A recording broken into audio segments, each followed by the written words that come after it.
This video is dedicated to the class of 2020, including all my juniors and to all those who have lost jobs during the pandemic. If anyone comes to you and says that, hey, I know exactly what you are going through, I know how you feel, I have gone through something similar, trust me, they are lying, because nobody knows what you are going through but yourselves. You must have heard Google CEO Sundar Pichai telling you why you should stay positive and hopeful, and he cited examples. But all that sounds great, but the reality keeps hitting you harder every passing day. So let's push off all the negativity and the hopelessness and everything for a while and just look at things in a very realistic sense. And by that, I mean what you can do and what you cannot do in this situation. First, let's look at things which you cannot change. Number one, you cannot change anything about Covid-19 and how it spreads. Number two, you cannot change anything about the state of economy. Number three, you cannot change anything about the job market right now. So remember these three things, it's not under your control. So it's better you just keep the weight down and don't fuss about it much. And focus more on things which you can change and can do. So let's have a look at things which you can control.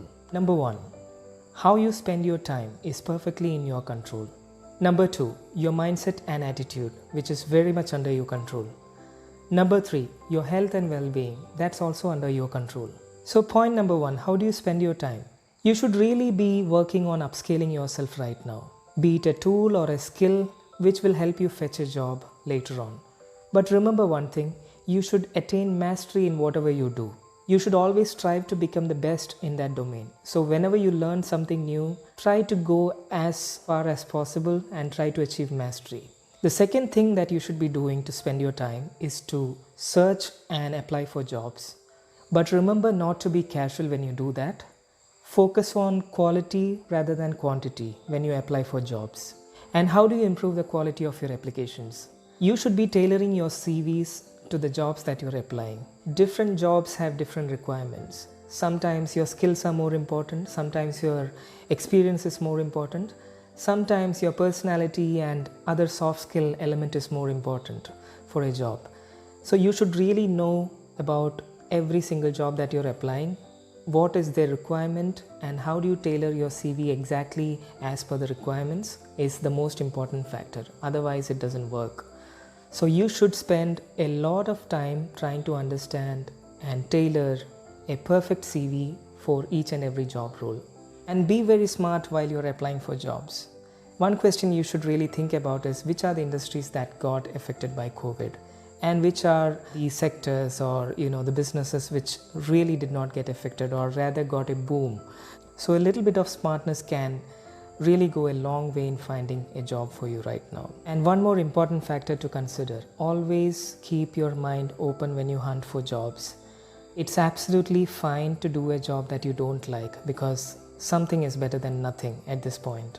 Another thing that you should be focused on is improving your soft skills. It was always important, but now maybe more important because you have limited shots at interviews, you have limited shots and limited opportunities to give the best you can. So make sure you work on your soft skills and use the time wisely to build your communication skills and interpersonal skills and networking skills and all of that. Here is my list of top 10 soft skills. You can decide to work on all of these or some of these. Now the last point, but the most important point. To do all of the above, you need a great foundation, which is your mindset. This is where you can take advices from the great leaders of this world because uncertainties and failures are not new to humanity. So what should you do? You should do all the right things and wait patiently. We are definitely going to come out of the tunnel. And if you need any help, please feel free to reach out. You can comment below this video or reach me directly. And thank you for watching and take care.